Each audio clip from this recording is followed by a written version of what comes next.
Starting up. Okay, and there we are. Hi, everybody. Welcome to tonight's webinar. We're just going to give it one more second to let a few more people join before we get started.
All right, hi everybody. Thank you so much for joining us tonight. It's a really special night. I know it's Back to the Future Day, and we're really happy that you guys chose to celebrate with us instead of doing whatever it is that people are doing to celebrate Back to the Future Day. Tonight we're going to be talking about robot virtual worlds and how you can use it in your classroom. We've got a few great people on the call with us tonight. First we have Jesse Flot. He's the project manager for Robot Virtual Worlds, so he and his team are the ones that make the magic happen for you guys. And we also have Bob Kokari.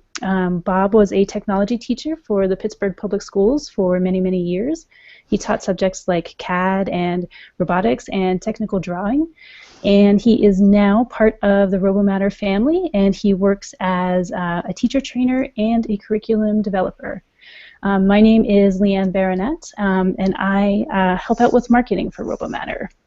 So just a few things before we go ahead and get started. I think some of you guys have already seen that everyone who attends tonight is going to be entered to win a free Robot Virtual Worlds license. So all you need to do is send us an email at socialmedia@robomatter.com. You want to make the subject line, I love Robot Virtual Worlds, and just make sure you include your name and your contact information. And because we are recording this, and people will get to watch it later on, this is only for live attendees, so in order to be eligible, you've got to submit your email by 9 o'clock Eastern Time tonight. And then one other little tactical thing. If you have a question, we're always happy to answer any question that you have. We have two ways for you to ask questions. One is you can use the Q&A window right there in the Hangout, or you can also email your questions to socialmedia@robomatter.com. We're going to go ahead and save all of your questions until the end. But if you have one, as soon as you have it, go ahead and feel free to send it, and I'll be sure to collect those, and we'll get to them. Okay, so with that, Jesse, I'm going to go ahead and make you the presenter. So there you go. Thank you. We will go ahead and get started. So I think maybe a good place to start is, for those out there who maybe don't know, can you just tell us a little bit about Robot Virtual Worlds and what it is?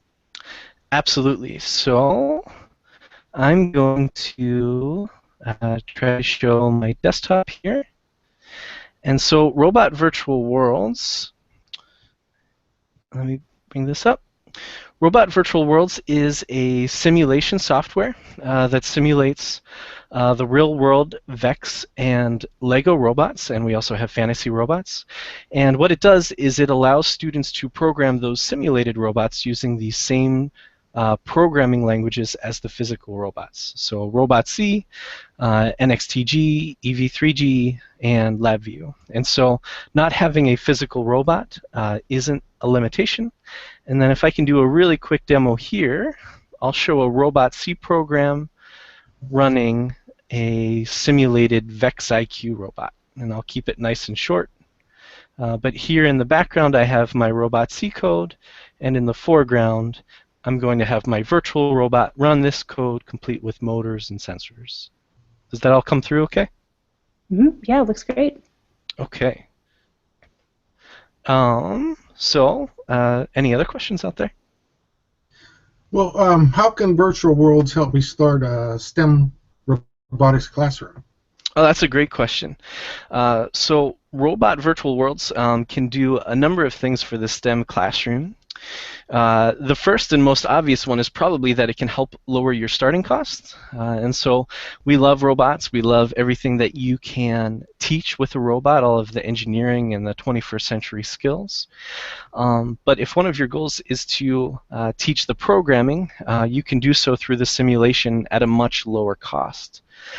So rather than every couple of students having a robot, you can get by with fewer robots inside of the classroom while still keeping the students hands-on. And then another reason is that one problem that has been faced by robotics classrooms is how do teachers give authentic homework at home?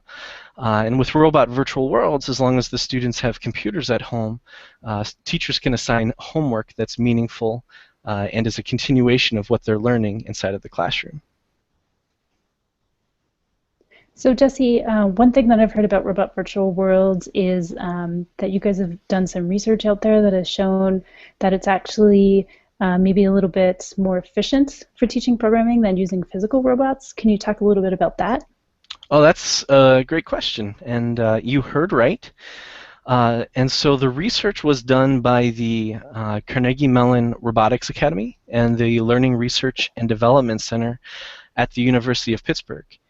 And so what they did is they found classrooms and teachers who taught multiple sections of robotics. And they would have the same teacher teach one section with physical robots and one with virtual robots. Now, what they found during that study is that the learning gains by the students were about the same, whether they were using virtual robots or physical robots. But the virtual classrooms finished 30 classroom days faster. And so if your goal is to teach programming along with a number of other things, then you can do so an order of magnitude faster with the virtual worlds. Part of that has to do with things tend to go wrong with real robots. You know, batteries die, wheels fall off, those kinds of things. But really what it has to do with is a faster iteration cycle. And so whenever students want to make a change to their program, they can make that change and then immediately see how it runs. They don't have to pick up their robot, download code, take it to the table, wait in line, and then repeat ad nauseum. They get very fast feedback, which is actually very valuable as far as their learning goes too. That's good. That's great. So I know that you've already talked about how Robot Virtual Worlds is a really great tool, if to help you get your robotics classroom started and can kind of help you stretch resources if you don't have a lot of, if you don't have enough robots for your classroom. But what if somebody is fortunate enough to have, let's say, like a robot for every kid or a robot for every 2 or 3 kids? Can they still use Robot Virtual Worlds? Is it still something that's going to be beneficial for them?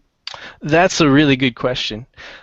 We think that virtual worlds still has a whole lot of value, even if you have a ton of robots inside of your classroom. One of the things, like you said, is that it does allow you to teach faster. But there's other, maybe less obvious benefits. For instance, it takes away kind of the judgment factor that students might have towards other students or students who are maybe a little bit insecure. If they feel like they're not picking it up as fast as their classmates, it doesn't matter because they can make changes and they can run their code as many times as they want to. And so it allows students to kind of learn in judgment-free learning.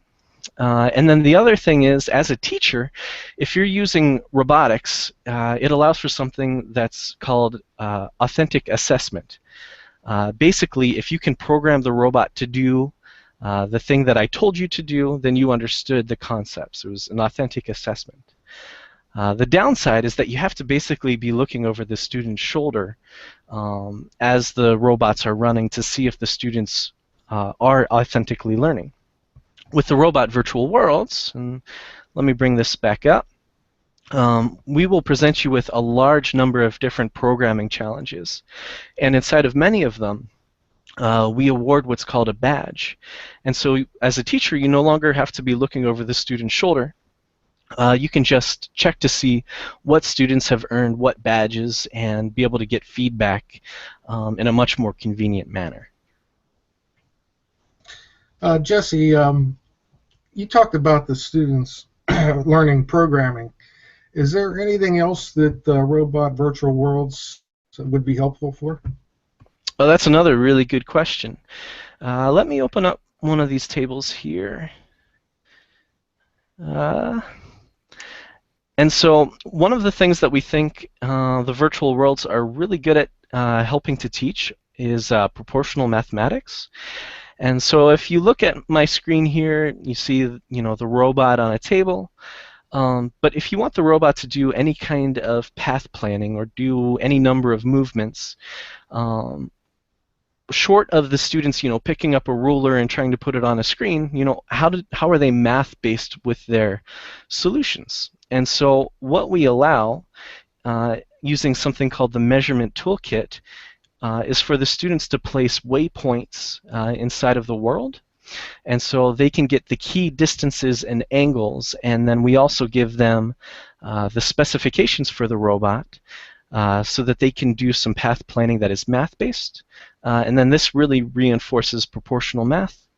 And then on top of that, and I'll bring up a website to show this, we have a game called Expedition Atlantis. It's freely available for PC, Mac, and iPad, and it actually takes the robot programming out and foregrounds the proportional mathematics behind all of the robotics. And so Carnegie Mellon and Pitt have also done research around this game, and found that it does improve students' math scores. Will we only limit it to Robot C or Robot C Graphical, or is there other platforms that could be used? That's another good question. Let me go to another web page. And so if you go to the Robot Virtual Worlds website, robotvirtualworlds.com, and click on Tools, you will find something called the Virtual Brick. The Virtual Brick makes it look like there's an actual Lego Mindstorms brick connected to your computer, but it actually talks to the robot virtual. You can actually use the NXTG, EV3G, and LabVIEW programming languages to program the virtual robots. So no, you're not limited to Robot C.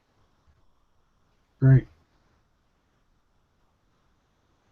So Jesse, one of the things we like to say at RoboMatter is, you can extend your classroom with virtual robotics, and you've talked a little bit about that. But is there anything else you want to share about, the things that teachers can do with robot virtual worlds that will help them kind of expand and extend their STEM classroom a little bit? Oh, that's a great question. So one thing that we are doing for the first time this year that we are very excited about, so we have a competitions section at robotvirtualworlds.com with Nothing But Net and Bankshot. I'll click on Nothing But Net. So we've been simulating the VEX and VEX IQ competitions for several years. But this year, we are actually allowing scores from these games to be submitted online. And then actually the top scores in the programming skills, the autonomous-only versions of these games, will allow a robotics team to go to the VEX World Championship this year. So you can check out this website here. You can also go to robotc.net/RECF, but this is a great tool for teachers to engage their students, get them excited about programming, and also get them involved in an activity that would potentially take them to a real-world event. And so we're very excited to offer that this year. The one caveat is that so you can participate in these games just within your classroom or within a community or just for fun. If you do want that trip to VEX Worlds, then you do have to be a VEX team registered with the RECF first. So that is a requirement for that particular prize. Okay, great. Okay, so that's a lot of really good information. So let me recap and make sure that I've gotten everything that you said. You talked about Robot Virtual Worlds and how you can use it to sort of do more with fewer resources in your classroom, how you can use some of the games to foreground math skills and proportional reasoning. You've also talked about the competitions as well. So I think that's a really good overview. And you've talked about the research too. Oh, by the way, if I can, I meant to show that all of that research is available at cs2n.org. If you click on Teachers and then Research, you can get to all of those papers to see that they are academically backed up. Okay, very good. Thank you. Okay. All right, so I'm going to go ahead and take a look at the questions that are coming in, because you have a few of them. So here's a good one that I think we should start with. Okay. How do I get started with Robot Virtual Worlds? Oh, great question. So first thing I would recommend doing is go to robotvirtualworlds.com. At the home page, you'll see that there is a big Start Here button that will basically guide you through the steps. It will give you access to a free trial so that you can, try everything out. You're not limited feature-wise or anything like that. And then if you are at the Robot Virtual Worlds website, if you go to the bottom of the page, you'll see that there is a download center, and you can see just the breadth of different exciting worlds that we have available that you can try out. So start at the start page and then also check out everything that we have here. Okay, that sounds good. Question number 2. Okay, the question says, I hope this is not outside the scope of this hangout, but the remote controller Logitech F310 seems to be going backwards in compatibility with Robot Virtual Worlds and Graphical Robot C. So I am unsure what the question means by backwards in compatibility. It should be very compatible. What you should know if you are using the Logitech controller, so you can drive around these virtual robots as much as you want. You just need a USB remote control. The one that we recommend is that Logitech F310. Make sure that you go to Robot, Debugger Windows, and have Joystick Control Basic open. I don't have one plugged in right now. And this little window being open is required to it working with the virtual worlds. And then the other thing that I've seen mess people up is that on the controller itself, there's a little toggle, I think it's on the back, between something like X and D, and it totally changes the control mapping between the joysticks to like the D-pad that's over on the left side. Yeah, make sure that you have this window open, and then if it's being wonky, double check that that switch isn't in the wrong setting. Okay. Next question. Do you need to have Robot C, but do you need to buy a Robot C license to run virtual worlds? I want the students to practice at home, but they don't have Robot C. Great question. So, can you still see my window, Leanne? Yes. Okay. So the way that Robot C works is that currently you need a license for both real robots and virtual robots if you want to program both real robots and virtual robots. So if you just want your students to be able to program at home, they only need a Robot C for Robot Virtual Worlds license. They don't also need a real world license. And I'm actually really glad that you asked that, because if you go to robotc.net And if you go to the purchase section, there's a link called Purchase Homework Pack. And you can choose between virtual for Lego or virtual for VEX. And what it does is if you already have a classroom license of Robot C, you can choose to purchase licenses for the student at home starting at $5 a piece. And so it's a very low price point of entry to be for the students to be able to do homework at home. Okay, another question that came in. I like the existing Robot Virtual Worlds, but can I use Robot Virtual Worlds to create my own challenges? Oh, that's a good question. These are all good questions. And the answer is yes. So let me head back to robotvirtualworlds.com. And I'm going to go to the Tools section again. And we have something called the RVW Level Builder. What we do with the Level Builder is we give you a open 12 by 12 foot space, a number of different props, and then you can basically configure challenges to your heart out. And so we made this tool because we knew that teachers would want to teach their own concepts, but we've seen it used in a lot of cool ways where students are making challenges for other students, and we've held game design challenges. And we're also planning a major update to this that has lots of different terrains, lots of different item packs that's really going to make it very creative. And then the other thing that you can do is you can actually import your own 3D models as part of the levels today as well. Very good. Okay, another really good question. What age group would this be good to start with? I have 4 VEX IQ teams, but would love to offer more to other students. Okay. The age appropriateness has more to do with the programming language that you choose. Think of virtual worlds as the robot in your hand, the tool that you're using to teach, more so than something with a moving difficulty level.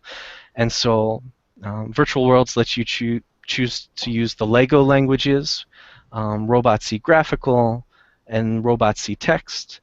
And so if I go back to my Robot C graphical program here, we have tested this with students as low as 3rd grade, and they've picked it up and have had a great experience with it. It takes all of the possibility of making programming mistakes away, so they can just drag and drop behaviors into their move the robots around. So we've tested it as low as 3rd grade and have had great results that young. Okay. Next question. Is there a similar homework pack available for access to the virtual brick? Yes, there is. If you go to robomatter.com, you will be able to find that there. It's the same exact homework pack available. Okay. Okay, we've got a follow-up question from David. He says, we don't have a classroom license. We have purchased 2 licenses for the competition teams, but we want all 12 students to use the virtual world tools. Is there any way to do that without purchasing additional licenses? So what I would say is shoot us an email at support@robotc.net, and we will see what we can do. Okay. Sorry, I know that's non-committal, but that's for someone else to decide. But they're very friendly people, and so they might be able to help you out. Okay, it's better than no. Yep. Okay, another good question. I've heard you have a new Robot Virtual World coming out this fall. Can you tell me a little bit more about it? Oh, someone has the inside scoop. Someone reads our blog. Yeah, we have a very exciting game. I can get to the webpage. It's called Atlantis Prime, and it's not just a programming game. It is actually a standalone game where you control an avatar. You get to run through the ancient Atlantean civilization, but as a modern explorer, and you get to encounter all kinds of different challenges. Some of them are little programming problems, some of them are mini games, and some of them are investigations. But the game is designed to grow students' cognitive ability, to be able to grow their literacy in interpreting charts, graphs, word problems that are often being measured these days. And so it's a different kind of game, but it's a whole lot of fun. Okay, very good. Okay, another question. I like the functionality of RBC files. It really helps keep less experienced users on track. Are there plans to release/update documentation on this file type? So I will double check where we are at with documentation, but what you may not know is that if you, inside of Robot C, if you go to Window, Menu Level, and I think it's Expert, you can actually go to File and then choose Save as Macro File Advanced RBG, and you can actually create these yourselves now. So I'm glad that we have a fan out there, and it's actually very straightforward to create this. You pick the platform type, VEX IQ, VEX Cortex, EV3. You pick virtual worlds or real robot, your menu level, the different debugger windows that you want to open, and then the different virtual world. And then if that virtual world supports it, you can pick the exact robot that you want to use and the level that you want to use. And for everyone else out there who's wondering what is an RBG file, what an RBG file lets you do is it allows you to embed all of these decisions inside of a program, you know, where you want the robot to run, which robot you want, so that whenever you open it, it just does it all for the student. There's not places where they get lost. It just picks it all. And so we do have this utility available for you to be able to make your own. Okay. I think that's it for questions at the moment. Let me do one last scan through the email to make sure. If anyone has any other questions they want to get in, let us know. I think that's it, though. One more quick scan over here. Okay, Those are I some think really that's good it. questions. They were really good questions. Okay, so I think that's it. Just want to thank you guys for joining us tonight. This is a really, really good discussion. Thanks for the awesome questions. I think a lot of you have already sent me emails to get registered for that Robot Virtual Worlds license, but if you haven't, send your email before 9 o'clock tonight, so you have another hour and a half to get that in. And be sure to send your email to social media at robomatter.com, and we'll pick the winner tomorrow. So I think that's it, and this is the last webinar for our fall back to school series. Hope you guys have enjoyed it. It's been a lot of fun to join you guys every few weeks. If you have any questions, just let us know. Okay, I think that's it. Thanks, everybody. Thanks, Good night. everyone. Goodbye.